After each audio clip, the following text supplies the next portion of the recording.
kasus wawancara fiktif gitu ya.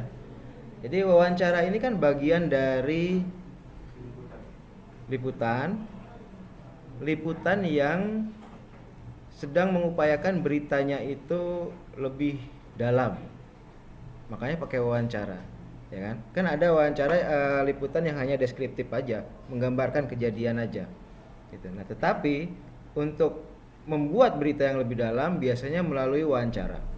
Karena wawancara itu bagian dari metode pengambilan data dalam penelitian. Jadi itu adalah penelitian yang dilakukan oleh wartawan untuk menghasilkan berita yang lebih dalam, lebih mendalam. Ya, ya tentu wawancara ini harus dilakukan dengan sebenar-benarnya. Ya, kasus di Surabaya itu kan berarti tidak ada wawancara dong kalau gitu kan.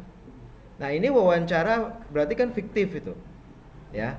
Ini berbeda dengan wawancara imajiner ya. Kan ada istilahnya wawancara imajiner saya dengan Gus Dur misalnya gitu. Padahal jelas Gus Dur udah meninggal. Nah wawancara imajiner ini bukan wawancara, bukan pula kebohongan. Ini artinya dia berimajinasi mengobrol atau diskusi dengan Gus Dur. Wawancara imajiner dengan Soekarno. Ada, itu suka ada tulisan-tulisan yang seperti itu.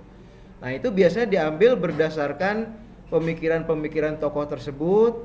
Kemudian kira-kira kalau kita tanya itu jawabannya seperti itu. Itu biasanya wawancara imajinernya seperti itu. Jadi imajinasi saja. Jadi itu memang bukan wawancara, tapi istilahnya saja wawancara imajiner. Nah yang terjadi yang dilakukan oleh wartawan di Surabaya yang teman Anda angkat itu adalah kebohongan, ya, fiktif, gitu ya. Jadi dia melakukan kebohongan. Ini benar terjadi ya, ada beritanya kan. Ini benar-benar pelanggaran terhadap kode etik jurnalistik. Karena dia melakukan kebohongan. Salah satu poin dari kode etik jurnalistik kan kebohongan ya. Wartawan itu tidak boleh berita bohong, fitnah, sadis, cabul ya. Nah, dia melanggar itu terutama. Melakukan pelanggaran bahwa dia melakukan kebohongan. Jadi dia tidak benar-benar riset untuk berita yang dia buat, tetapi dia berbohong ya. Dia berbohong seolah-olah dia melakukan wawancara penelitian padahal tidak. Gitu ya. Dan ini bukan wawancara imajiner juga gitu. Karena dia tidak mengatakan bahwa ini wawancara imajiner. Oke, nilai-nilai apa saja yang dilanggar? Tadi ya tidak boleh bohong, berarti dia berbohong, ya kan? Kemudian jelas berakibat pada tidak akuratnya berita. Padahal kode etik jurnalistik wartawan harus membuat berita yang akurat. Nah, dengan kebohongan itu ya tidak akurat otomatis. Tidak mungkin beritanya menjadi akurat. Kemudian tidak profesional, ya, tidak menjalankan sesuai dengan nilai-nilai profesi yang dia jalankan. Karena dia sudah berbohong, jelas, ya. Kemudian juga ada kemungkinan dia mencampur adukan opini dengan fakta, ya kan? Karena kan pasti hanya opini dia saja, karena wawancaranya tidak dilakukan.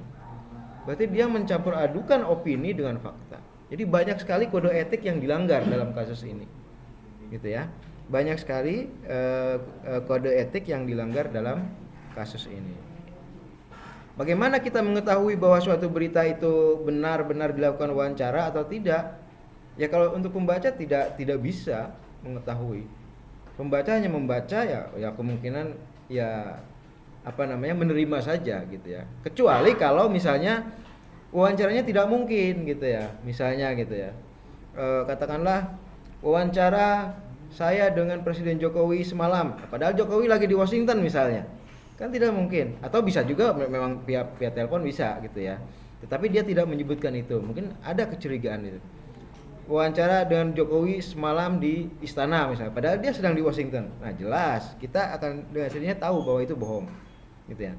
Tapi kalau tidak ada tanda-tanda itu, memang pembaca ya tidak mungkin mengetahui si wartawan itu berbohong atau tidak gitu ya. Paling nanti akan ketahuan belakangan gitu ya, paling akan ketahuan belakangan. Nah, kasus seperti ini sebenarnya tidak banyak karena bodoh sekali wartawan yang melakukan itu ya. Itu bunuh diri lah, itu bunuh diri. Karena wartawan itu kan yang penting mengangkat berita sesuai faktanya. Ya, ada wartawan hanya bertugas mendeskripsikan saja. Biasanya ini wartawan-wartawan yang baru masuk nih. Ya, yang penting 5W1H masuk sudah. Apa 5W1H? What, when, where, why, who, dan how. Ya.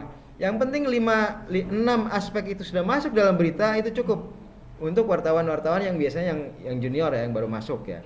Nah, biasanya itu kan hadir di berita-berita yang tercepat gitu ya. Kalau di apa namanya di web ya, begitu ada peristiwa berita itu langsung muncul gitu. 5W1H aja. Nah, wawancara ini biasanya berita berikutnya gitu ya. Berita kedua, ketiga, keempat yang lebih mendalam gitu ya.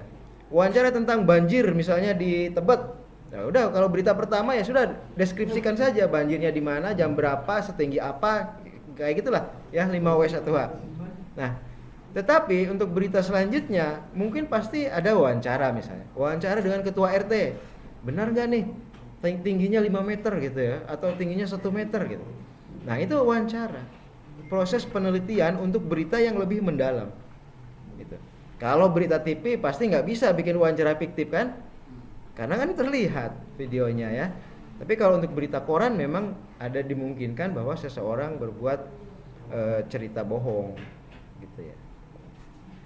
Nah, itu apa namanya dengan kemajuan elektronik ya, internet, memang kebohongan-kebohongan itu akan semakin sulit ya.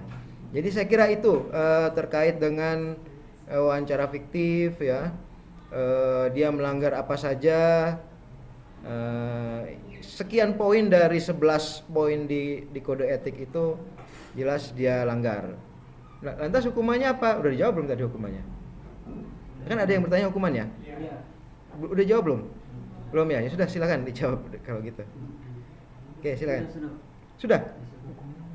Jadi jelas yang pertama tentu hukumannya itu sanksi ya. Sanksi keprofesiannya itu, sanksi profesi wartawan gitu ya. Teguran atau yang paling keras misalnya pemecatan sebagai wartawan karena jelas sudah menipu itu kan, berbohong.